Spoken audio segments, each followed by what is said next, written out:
Hi hello friends, welcome back to my channel. ಇವತ್ತಿನ ವಿಡಿಯೋದಲ್ಲಿ ಶ್ರೀಗಂಧದ ಗುಡಿ ಕನ್ನಡ ಸೀರಿಯಲ್ನ ಇವತ್ತಿನ ಸಂಚಿಕೆ ಏನಾಯಿತು ಅಂತ ನೋಡೋಣ. ಸಂಚಿಕೆ 72 ಇದು.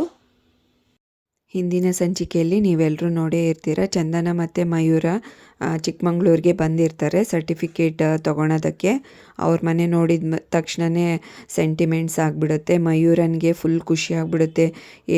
ಏನದಕ್ಕೆ ಇಂಥ ಅರಮನೆ ಥರ ಇದೆ ನಿಮ್ಮನೆ, ನಿಮ್ಮನೆ ಅಂತ ತುಂಬಾ ಆಶ್ಚರ್ಯಪಡ್ತಾನೆ. ಹಾಗೆ ನೋಡ್ತಾ ಇರ್ತಾನೆ ಹೇಗಿದೆ ಮನೆ ಅಂತ.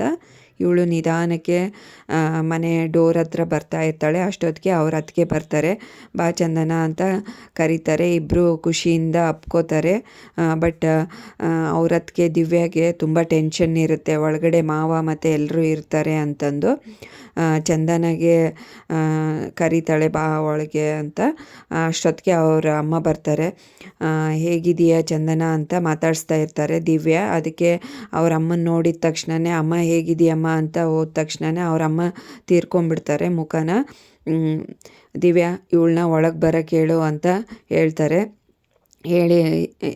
ಹೇಳಿದಾಗ ಈ ಕಡೆ ಒಳಗಡೆ ಹೋಗ್ತಾ ಇರ್ತಾಳೆ ಚಂದನ. ಬಾ ಮಯ್ಯಿ, ಯಾಕೆ ಅಲ್ಲೇ ನಿಂತ್ಕೊಂಡ್ಬಿಟ್ಟೆ, ಒಳಗಡೆ ಹೋಗೋಣ ಬಾ ಅಂತ ಕರೀತಾಳೆ. ಯಾರವನು ಅಂತ ಕೇಳ್ತಾಳೆ ಅವರಮ್ಮ.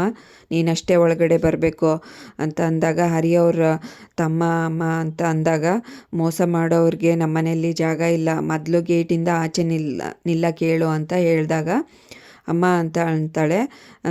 ಒಳಗಡೆ ಹೋಗ್ತಾಳೆ. ದಿವ್ಯಾ ಕರ್ಕೊಂಡು ಬಾ ಅವಳನ್ನ ಅಂತಂದು. ಅದಕ್ಕೆ ಅವನು ಅದಕ್ಕೆ ಪರವಾಗಿಲ್ಲ, ನಾನು ಹೊರಗಡೆ ನಿಂತಿರ್ತೀನಿ, ನೀವು ಹೋಗಿ ನಿಮ್ಮ ಕೆಲಸ ಮುಗಿಸ್ಕೊಂಡು ಮಾತಾಡಿಕೊಂಡು ಸರ್ಟಿಫಿಕೇಟ್ ಇಸ್ಕೊಂಡು ಬನ್ನಿ ಅದಕ್ಕೆ ಅಂತ ಹೇಳ್ತಾನೆ. ಆಯಿತು ಅಂತ ಅವನು ಹೋಗ್ತಾನೆ. ಇವಳು ಒಳಗಡೆ ಬರ್ತಾಳೆ ಒಬ್ಬಳೇ. ಚಂದನಗೆ ಈ ಪರಿಸ್ಥಿತಿ ಬರುತ್ತೆ ಅಂತ ಅಂದ್ಕೊಂಡಿರಲಿಲ್ಲ. ಹಾಗೆ ಎಲ್ಲೋ ಒಂದು ಹತ್ರ ಬಂದು ಅವ್ರ ಅತ್ತಿಗೆನ ಮೀಟ್ ಮಾಡಿ ಸರ್ಟಿಫಿಕೇಟ್ ಇಸ್ಕೊಂಡು ಹೋಗೋಣ ಅಂತ ಬಂದಿದ್ಲು. ಬಟ್ ಈ ಥರ ಆಗುತ್ತೆ ಅಂತ ಅಂದ್ಕೊಂಡಿರಲಿಲ್ಲ. ಸಾರಿ ಮೈ ಅಂತಾಳೆ. ಇಲ್ಲ ಅದಕ್ಕೆ ಏನೂ ಆಗೋದಿಲ್ಲ, ಪರವಾಗಿಲ್ಲ, ನಾನು ಹೊರಗಡೆ ಇರ್ತೀನಿ, ನೀವು ಹೋಗಿ ಬನ್ನಿ ಅಂತ ಹೇಳ್ತಾನೆ. ಚಂದನ ಒಳಗೆ ಬಂದ ತಕ್ಷಣವೇ ಅವಳಿಗೆ ತುಂಬಾ ಶಾಕ್ ಆಗಿಬಿಡುತ್ತೆ. ಎಲ್ಲರೂ ಅಲ್ಲೇ ಕೂತಿರ್ತಾರೆ. ಅಪ್ಪ, ಅಣ್ಣ ಮತ್ತು ಅವರ ಅಮ್ಮ ಅತ್ತಿಗೆನ ಅಂತೂ ಆಲ್ರೆಡಿ ನೋಡಿರ್ತಾಳೆ. ಅವರ ಅಪ್ಪನ ಮತ್ತು ಅಣ್ಣನ ನೋಡಿದ ತಕ್ಷಣ ಶಾಕು ಆಗುತ್ತೆ. ಹಾಗೆ ಅವಳಿಗೆ ತುಂಬ ಅಳು ಬಂದುಬಿಡುತ್ತೆ. ಅವ್ರ ಅಪ್ಪನ ನೆನೆಸ್ಕೊಂಡು ಅವ್ರ ಅಪ್ಪನ ಹತ್ರ ಓಡಿ ಬರ್ತಾಳೆ. ಅವ್ರ ಅಪ್ಪನ ಕೈ ಹಿಡ್ಕೊಂಡು, ಅಪ್ಪ ಹೇಗಿದೆಯಪ್ಪ, ನಾನು ನಿನ್ನನ್ನು ನೋಡೋಕ್ಕೆ ಬಂದಿದ್ದೆ, ನನ್ನ ಯಾರೂ ಒಳಗಡೆನೇ ಬಿಡಲಿಲ್ಲಪ್ಪ, ಹೇಗಿದೆಯಪ್ಪ ಅಂತಂದು ಒಂಥರ ಭಾವುಕಳಾಗಿ ಅಳ್ತಾ ಕೇಳ್ತಾಳೆ. ಅದಕ್ಕೆ ಓ ನಿಮ್ಮಪ್ಪನ ನೋಡಿ ಈಗ ನಿನಗೆ ಸಮಾಧಾನ ಆಯಿತಾ ಅಂತ ಅವ್ರ ಅಣ್ಣ ಮತ್ತು ಅವರ ತಾಯಿ ಹೇಳ್ತಾರೆ. ನೋಡು ನಿಮ್ಮಪ್ಪ ಹೇಗೆ ನಿನ್ನ ನೆನಪಲ್ಲಿ ಹೇಗಾಗಿದ್ದಾರೆ ನೋಡು, ಅವರು ಊಟ ತಿಂಡಿ ಎಲ್ಲ ಬಿಟ್ಟು ಹೆಂಗಾಗಿದ್ದಾರೆ, ಚಿಂತೆ ಮಾಡ್ತಾಯಿದ್ದಾರೆ ಅಂತ ಅವರು ಎಲ್ಲರೂ ಹೇಳ್ತಾರೆ. ನಿನ್ನ ಪಾಡಿಗೆ ಹೋಗ್ಬಿಟ್ಟು ನಮ್ಮ ಮರ್ಯಾದೆ ಎಲ್ಲ ತೆಗ್ದೆ ಅಂತ ಅವರಮ್ಮ ಬೈತಾಳೆ. ಅವ್ರ ಅಣ್ಣ ಅಂತರೂ ಅಷ್ಟೇ, ನೀನೇ ನೋಡ್ಕೋತೀಯಲ್ಲ, ನೋಡಿಲ್ಲಿ ನಿಮ್ಮಪ್ಪನ ನೋಡಿದರೆ ನಿಂಗೇನು ಅನ್ಸೋದಿಲ್ವಾ ಅಂತ ಜೋರು ಬೈದಾಗ ಅದಕ್ಕೆ ಚಂದನ ಹೇಳ್ತಾಳೆ, ಇಷ್ಟಕ್ಕೆಲ್ಲ ಕಾರಣ ನೀವೇ ತಾನೇ, ನನ್ನ ಮಾತು ಅವತ್ತು ಕೇಳಿದರೆ ನಾನು ಇಲ್ಲೇ ಇರ್ತಾಯಿದ್ದೆ, ಮನೆ ಬಿಟ್ಟು ಏನಾದರೂ ಹೋಗ್ತಾ ಇದ್ನ, ಆರ್ಯನ ಜೊತೆಗೆ ಮದುವೆ ಮಾಡೋಕ್ಕೆ ಹೋಗಿದ್ದು ನಿಮ್ಮದೇ ತಪ್ಪು ಅಂತ ಅಂದಾಗ, ನೋಡಪ್ಪ ಇವಾಗ್ಲೂ ಇವಳಿಗೆ ಬುದ್ಧಿ ಬಂದಿದೆ ಅಂತ ಅಂದ್ಕೊಂಡಿದ್ದೆ, ಇವಳಿಗೇನು ಬುದ್ಧಿ ಬಂದಿಲ್ಲ, ಸರ್ಟಿಫಿಕೇಟ್ ಇಸ್ಕೊಂಡು ಹೋಗೋಕ್ಕೆ ಬಂದಿದ್ದಾಳೆ ಅಷ್ಟೇ, ಇವಳು ಸ್ವಾರ್ಥ ಇವಳು ನೋಡ್ಕೊತಾ ಇದ್ದಾಳೆ. ನೀನೇನು ಅಲ್ಲಿ ಆರಾಮಾಗಿದೆಯಾ, ರಿಸೆಪ್ಷನ್ ಎಲ್ಲ ಮಾಡ್ಕೊಂಡಿದೀಯಾ, ನಮಗೇನು ಗೊತ್ತಿಲ್ಲ ಅಂದ್ಕೊಂಡಿದೀಯಾ, ನಮಗೆ ಹೇಗೆ ಗೊತ್ತಾಯಿತು ಅಂತ ಯೋಚನೆ ಮಾಡ್ತಾ ಇದೀಯಾ, ಈ ವಿಡಿಯೋ ಎಲ್ಲ ನೋಡಿ ಅಪ್ಪಂಗೆ ಎಷ್ಟು ಮನಸ್ಸಿಗೆ ನೋವಾಯಿತು ಅಂತ ನಿನಗೇನಾದರೂ ಗೊತ್ತಾ ಅಂತ ಹೇಳ್ತಾನೆ ಚಂದನ ಅವರ ಅಣ್ಣ. ಅಯ್ಯೋ ಅಣ್ಣ, ನೀವೆಲ್ಲರೂ ನನ್ನನ್ನು ತಪ್ಪಾಗಿ ತಿಳ್ಕೊಂಡಿದ್ದಾರೆ, ನಾನೇನು ಹರಿ ಜೊತೆಗೆ ಮದುವೆ ಅಂತ ಇರ್ತಾಳೆ.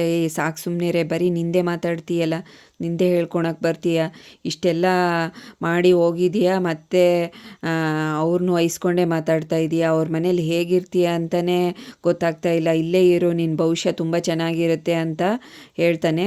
ಅದಕ್ಕೆ ಅವ್ರ ಅಮ್ಮನೂ ಅಷ್ಟೇ ಕಣೆ, ಹೆಂಗಿರ್ತೀಯ ಕಣೆ, ಅಲ್ಲಿ ಅಷ್ಟು ಜನ ಇದ್ದಾರೆ ಗಂಡಸರು ಗಂಡಸರು, ಆ ಮನೆಯಲ್ಲಿ ನೀನು ಹೆಂಗಿರ್ತೀಯ ಅಂತ ಹೇಳ್ತಾರೆ. ನಿಂದೇ ಚಿಂತೆ ಆಗೋಗ್ಬಿಟ್ಟಿದೆ, ಇಲ್ಲೇ ಇರು ಚಂದನ, ನಿಮ್ಮ ಅಪ್ಪನ ಮಾತು ಕೇಳು, ನಮ್ಮೆಲ್ಲರ ಮಾತು ಕೇಳು, ನಿನ್ನನ್ನು ಕ್ಷಮಿಸಿದ್ದೀವಿ. ಇಷ್ಟೆಲ್ಲ ಆದ್ರೂ ಯಾರು ಈ ಥರ ಕ್ಷಮಿಸಿ ಮನೆಯಲ್ಲಿ ಒಳಗಡೆ ಬಿಟ್ಕೊಳಲ್ಲ ಮಗಳನ್ನ. ನಾವು ನೀನು ಮಾಡಿರೋ ತಪ್ಪನ್ನೆಲ್ಲ ಕ್ಷಮಿಸ್ಬಿಟ್ಟು ಮನೆಯಲ್ಲೇ ಇಟ್ಕೊತೀವಿ, ನಮ್ಮ ಮಾತು ಕೇಳು ಚಂದನ ಅಂತ ಅವರಮ್ಮ ಗೋಗರಿತಾಳೆ. ಅದಕ್ಕೆ ಚಂದನ, ಇಲ್ಲಮ್ಮ, ನಾನಿವಾಗ ಜಾಬ್ ಸೇರಬೇಕು, ಎಲ್ಲ ರೆಡಿ ಮಾಡ್ಕೊಂಡಿದ್ದೀನಿ, ಸರ್ಟಿಫಿಕೇಟ್ ಕೊಟ್ಬಿಡಿ ಅಷ್ಟೇ, ನನಗೆ ಸಾಕು, ಇನ್ನೇನು ಕೇಳೋದಿಲ್ಲ, ನಾನು ಬೆಂಗಳೂರಿಗೆ ಹೋಗಿ ದೊಡ್ಡ ಸಾಧನೆ ಮಾಡಬೇಕು. ಇಷ್ಟೆಲ್ಲ ಆದ್ರೂ ನಿನಗೋಸ್ಕರನೇ ಕಾಯ್ತಾ ಇದ್ದಾರೆ, ಆಸ್ಟ್ರೇಲಿಯಾಗೆ ಹೋಗ್ದೇನೆ ಅಂತ ಅವರಣ್ಣ ದಾಸು ಆರ್ಯನ್ ಬಗ್ಗೆ ಹೇಳ್ತಾರೆ. ಅವ್ರು ಎಷ್ಟು ಒಳ್ಳೆಯವ್ರು ಗೊತ್ತಾ, ಅಂಥದ್ದು ಬಿಟ್ಟು ಯಾವುದೋ ಒಂದು ಸಂಬಂಧ ಹುಡ್ಕೊಂಡು ಹೋಗಿದೆಯಲ್ಲ, ನಿನಗೆ ನಾಚಿಕೆ ಆಗೋದಿಲ್ವಾ ಅಂತ ಅವ್ರ ಅಣ್ಣ ಬೈದಾಗ, ಇವ್ರ ಅಪ್ಪಂಗೆ ಇನ್ನೂ ಒಂದು ಖುಷಿ ಇನ್ನೂ ಒಂದು ಆಸೆ ಚಿಗುರುತ್ತೆ, ಹೇಗಾದರೂ ಮಾಡಿ ಮಗಳನ್ನ ನೈಸಾಗಿ ಮನವೊಲಿಸಿ ಆರ್ಯನ್ ಜೊತೆಗೆ ಮದುವೆ ಮಾಡಬೇಕು ಅಂತ ಅನ್ಕೋತಾ ಇರ್ತಾರೆ. ಅದಕ್ಕೆ ಚಂದನ, ನನ್ನ ಮಾತು ಕೇಳು ಚಂದನ, ನನ್ನ ಮಗಳು ನನ್ನ ಮಾತು ಕೇಳ್ತಾಳೆ ಅಂತ ಅಂದ್ಕೊಂಡಿದ್ದೀನಿ, ದಯವಿಟ್ಟು ಈ ಆಸೆ, ಇದು ಕೆಲಸ ಮಾಡೋ ಆಸೆ ಎಲ್ಲ ಬಿಟ್ಬಿಡಮ್ಮ. ಬೆಂಗಳೂರಲ್ಲಿ ನಿನಗೇನಾದರೂ ಇಲ್ಲೇ ಕೆಲಸ ಮಾಡೋಂಗಿದ್ರೆ ಮಾಡು, ನಮ್ಮನೆಯಲ್ಲೇ ಇದ್ಕೊಂಡು ಚಿಕ್ಕಮಂಗ್ಳೂರಲ್ಲೇ ಕೆಲಸ ಹುಡ್ಕೊಡ್ತೀನಿ, ನಿನಗೆ ಎಲ್ಲ ವ್ಯವಸ್ಥೆನೂ ಮಾಡಿಕೊಡ್ತೀನಿ ಅಂದಾಗ ಚಂದನ, ಇಲ್ಲಪ್ಪ, ನನಗೆ ಆಗೋದಿಲ್ಲ, ನಾನು ಬೆಂಗಳೂರಲ್ಲೇ ಮಾಡಬೇಕು, ಅಲ್ಲೇ ಅವಕಾಶ ಜಾಸ್ತಿ, ನಾನು ಅಲ್ಲೇ ಹೋಗಬೇಕು, ನನ್ನ ಸರ್ಟಿಫಿಕೇಟ್ ಕೊಟ್ಬಿಡಿ ನನಗೆ ಸಾಕು. ಮುಂಚೆ ಏನೋ ನಾನು ಇಲ್ಲಿ ಇರ್ತಾ ಇದ್ನೇನೋ, ಬಟ್ ನೀವು ಆರ್ಯನ್ ವಿಷಯ ಎತ್ತಿದಾಗ ನನಗೆ ಗೊತ್ತು, ಮತ್ತೆ ಆರ್ಯನ್ ಜೊತೆಗೇನೋ ನನ್ನ ಮದುವೆ ಮಾಡ್ಸೋಕೆ ಹೊರಟಿದ್ದೀರಾ ಅಂತ ಅನಿಸುತ್ತೆ, ನಾನು ಮಾತ್ರ ಇಲ್ಲಿರಲ್ಲ ಅಂತ ಹೇಳ್ತಾಳೆ. ಅದಕ್ಕೆ ಅವರಮ್ಮ, ಇದ್ಬಿಡೆ ಚಂದನ, ನಿಮ್ಮ ಅಪ್ಪನ ಮಾತು ಕೇಳು, ಯಾಕೆ ಹೊಟ್ಟೆ ಉರಿಸ್ತೀಯ ಹೆತ್ತವ್ರದ್ದು ಅಂತ ಹೇಳ್ತಾಳೆ. ಇಲ್ಲಮ್ಮ, ಆಗೋದಿಲ್ಲ, ಅದು ಮಾತ್ರ ಸಾಧ್ಯನೇ ಇಲ್ಲ, ನಾನು ಬೆಂಗಳೂರಿಗೆ ಹೋಗಿ ನಾನೇನಾದರೂ ದೊಡ್ಡ ಸಾಧನೆ ಮಾಡ್ತೀನಮ್ಮ, ನಿಮಗೆ ಎಲ್ರಿಗೂ ಹೆಮ್ಮೆ ಪಡೋ ಹಾಗೆ ಮಾಡ್ತೀನಿ, ನೋಡ್ತಾ ಇರಿ, ನಿಮಗೆ ಎಷ್ಟು ಅವಮಾನ ಆಗಿದೆಯೋ ಅದರ 10 ಪಟ್ಟು ಸನ್ಮಾನ ನಾನು ಮಾಡೋ ಹಾಗೆ ಮಾಡ್ತೀನಿ, ನಿಮಗೆ ಸನ್ಮಾನ ಸಿಗೋ ಹಾಗೆ ನಾನು ಮಾಡ್ತೀನಿ, ಪ್ಲೀಸ್ ನನ್ನ ಸರ್ಟಿಫಿಕೇಟ್ ಕೊಟ್ಬಿಡಿ, ನಾನು ಅಲ್ಲಿ ಹೋಗಿ ಮದುವೆ ಸಂಸಾರ ಅಂತ ನನಗೆ ಅದನ್ನು ಮಾಡ್ಕೊಂಡಿರೋಕ್ಕೆ ನಾನು ಬೆಂಗಳೂರಿಗೆ ಹೋಗಿಲ್ಲ, ನಾನು ಜಾಬ್ ಮಾಡಲೇಬೇಕು, ನಾನು ಆರ್ಕಿಟೆಕ್ಚರಲ್ಲಿ ಸಾಧನೆ ಮಾಡಲೇಬೇಕು, ಪ್ಲೀಸ್ ನಂದು ಸರ್ಟಿಫಿಕೇಟ್ ಕೊಟ್ಬಿಡಿ ಅಂತ ಅವ್ರ ಅಪ್ಪಂಗೆ ಗೋಗರಿತಾಳೆ. ಹಾಗೆ ಮನೆಯವ್ರಿಗೆಲ್ಲರಿಗೂ ಅಷ್ಟೇ ಹೇಳ್ತಾಳೆ. ಅದಕ್ಕೆ ಅವರಮ್ಮ, ನಾವು ಹೆತ್ತವರು ಸತ್ರು ಚಿಂತೆ ಇಲ್ಲ, ನಿಂದು ಆ ಸಾಧನೆ ನಿನಗೆ ಮುಖ್ಯ ಅಲ್ಲ, ಹೆತ್ತವರು ಸತ್ರು ಚಿಂತೆ ಇಲ್ಲಲ್ಲ ಚಂದನ ನಿನಗೆ ಅಂತ ಅವರಮ್ಮ ಅಂದಾಗ, ಅಮ್ಮ ಯಾಕಮ್ಮ ಹಿಂಗೆ ಮಾತಾಡ್ತಾ ಇದೀಯಾ, ನೋಡ್ತಾ ಇರು, ನಾನು ಎಷ್ಟು ಸಾಧನೆ ಮಾಡ್ತೀನಿ, ಸಾಧನೆ ಮಾಡಿ ಈ ಮನೆಗೆ ಬಂದೇ ಬರ್ತೀನಿ, ನಾನು ಈ ಮನೆಯಲ್ಲೇ ಇರ್ತೀನಿ, ಖಂಡಿತವಾಗ್ಲೂ ಸಾಧನೆ ಮಾಡೇ ಬರೋದು ಈ ಮನೆಗೆ ಅಂತ ಹೇಳ್ತಾಳೆ. ಈ ಸರ್ಟಿಫಿಕೇಟ್ ಇಲ್ಲದೆ ನಾನು ಹೋಗೋಕ್ಕಾಗಲ್ಲಮ್ಮ, ಬೆಂಗಳೂರಿಗೆ ಹೋಗಿ ನಾನೇನು ಮಾಡಲಿ ಈ ಸರ್ಟಿಫಿಕೇಟ್ ಇಲ್ಲದೆ ಅಂತ ಅಂದಾಗ ಅವರಪ್ಪಂಗೆ ಸಿಟ್ಟು ಬರುತ್ತೆ. ಸರ್ಟಿಫಿಕೇಟ್ ಅಂತಲೇ ಇರ್ತಾಳಲ್ಲ, ಈ ಸರ್ಟಿಫಿಕೇಟ್ಗೋಸ್ಕರನೇ ಇವಳು ಇಷ್ಟೆಲ್ಲ ಮಾಡ್ತಾ ಇರೋದಲ್ಲ, ಇವಳು ಹೋಗೋದಾಸ್, ಅವಳಿಗೆ ಏನೇನಿದೆ ಸಂಬಂಧಪಟ್ಟಿರೋ ವಸ್ತುಗಳನ್ನೆಲ್ಲ ತಗೊಂಬಂದು ಬಿಸಾಕು ಅಂತ ಮಹಾಬಲ ಅವರು ಹೇಳ್ತಾರೆ.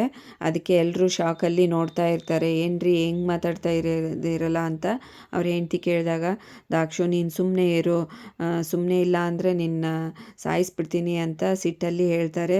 ಅಷ್ಟರೊಳಗೆ ದಾಸು ಹೋಗಿ ಸರ್ಟಿಫಿಕೇಟ್ ತೊಗೊಂಬರ್ತಾನೆ. ಸರ್ಟಿಫಿಕೇಟ್ ಕೊಡೋಣ, ಇದು ನಂದು ಸರ್ಟಿಫಿಕೇಟು ಕೊಟ್ಬಿಡೋಣ ಅಂತ ಗೋಗರಿತಾಳೆ. ಅವರಪ್ಪ ಜೋರಾಗಿ ಅರಿಸ್ತಾರೆ, ಕೊಡಿ ಇಲ್ಲಿ ಸರ್ಟಿಫಿಕೇಟು, ನನ್ನ ಹತ್ರ ಕೊಡು ಅಂತ ದಾಸ್ಗೆ ಕೇಳ್ತಾರೆ ಮಹಾಬಲ ಅವರು.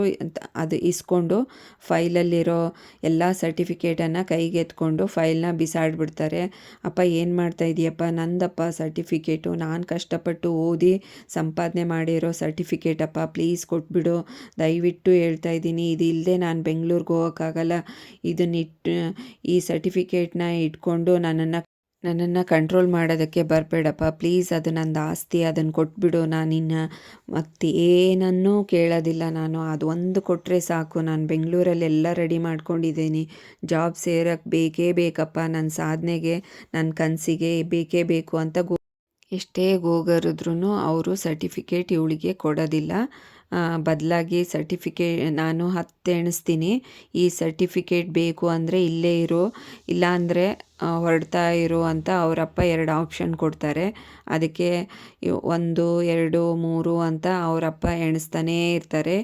ಇವಳು ಚಂದನ ಎಲ್ಲರನ್ನೂ ಗೋಗರಿತಾಳೆ. ಅವ್ರ ಅಣ್ಣ, ಅತ್ತಿಗೆ ಮತ್ತು ಅವ್ರ ಅಮ್ಮನ್ನು ಕೇಳ್ತಾಳೆ, ಅಮ್ಮ ಪ್ಲೀಸ್ ಅಮ್ಮ, ಅಣ್ಣ ಪ್ಲೀಸ್ ಕೈ ಮುಗಿತೀನಿ, ಕಾಲು ಮುಗಿತೀನಿ, ಪ್ಲೀಸ್ ನನ್ನ ಸರ್ಟಿಫಿಕೇಟ್ ಕೊಟ್ಬಿಡಿ, ಅದಿಲ್ಲದೆ ನಾನು ಬೆಂಗಳೂರಿಗೆ ಹೋಗಿ ಏನೂ ಪ್ರಯೋಜನ ಇಲ್ಲ. ನನಗೀಗ ನನ್ನ ಡ್ರೀಮ್ ನಿಮಗೆಲ್ರಿಗೂ ಗೊತ್ತು, ನನ್ನ ಸಾಧನೆ ಮಾಡಲೇಬೇಕು, ಪ್ಲೀಸ್ ಸರ್ಟಿಫಿಕೇಟ್ ಕೊಟ್ಬಿಡಿ ಅಂತ ಗೋಗರಿತಾಳೆ. ಅಷ್ಟರೊಳಗೆ 10 ಅಂತ 10 ಅಂತ ಎಣಿಸ್ಬಿಟ್ಟು ಮಹಾಬಲ ಅವರು ಹುಡುಕ್ತಾರೆ ಲೈಟರ್ನ. ಇವಳನ್ನ ಗಟ್ಟಿಯಾಗಿ ಹಿಡ್ಕೋತಾರೆ ಅವರಮ್ಮ ಮತ್ತು ಅವರಣ್ಣ. ಇವರು ಲೈಟರ್ ಸಿಕ್ಕಿದ ತಕ್ಷಣ ಅದನ್ನು ಸುಡ್ತಾ ಇರ್ತಾರೆ. ಅವಳಂತೂ ಎಷ್ಟು ಗೋಗರ್ದು ಬೇಡ್ಕೋತಾ ಇರ್ತಾಳೆ, ಅಳ್ತಾ ಇರ್ತಾಳೆ. ಕೈ ಬಿಡಿಸ್ಕೊಳಕ್ಕೆ ಜೋರಾಗಿ ಗಟ್ಟಿಯಾಗಿ ಹಿಡ್ಕೊಂಡೇ ಬಿಟ್ಟಿರ್ತಾರೆ. ಇವಳು ಎಷ್ಟು ಕೊಸರ್ಕೊಂಡು ತಪ್ಪಿಸ್ಕೊಂಡು ಬರ್ತಾಳೆ. ಅವರಪ್ಪನ ಹತ್ರ ಸರ್ಟಿಫಿಕೇಟು ಆಲ್ರೆಡಿ ಎಲ್ಲ ಸುಟ್ಟು ಬೂದಿ ಆಗ್ತಾ ಇರುತ್ತೆ. ಅದನ್ನು ನೋಡಿ ತುಂಬಾ ಅಳ್ತಾಳೆ. ಅಲ್ಲಿಗೆ ಈ ಸಂಚಿಕೆಯನ್ನು ಮುಕ್ತಾಯಗೊಳಿಸ್ತಾರೆ. ನೆಕ್ಸ್ಟ್ ಸಂಚಿಕೆಯಲ್ಲಿ ಏನಾಯಿತು ಅಂತ ಕಾದು ನೋಡೋಣ. ಅಲ್ಲಿವರೆಗೂ ಈ ವಿಡಿಯೋ ನೋಡಿದ್ದಕ್ಕೆ ಎಲ್ರಿಗೂ ಥ್ಯಾಂಕ್ಸ್. ಹಾಗೆ ಈ ವಿಡಿಯೋ ಇಷ್ಟ ಆದರೆ ಲೈಕ್ ಮಾಡಿ, ಶೇರ್ ಮಾಡಿ, ಕಮೆಂಟ್ ಮಾಡಿ, ಹಾಗೆ ಚಾನಲ್ನ ಸಬ್ಸ್ಕ್ರೈಬ್ ಮಾಡ್ಕೊಳ್ಳಿ. Thanks for watching this video.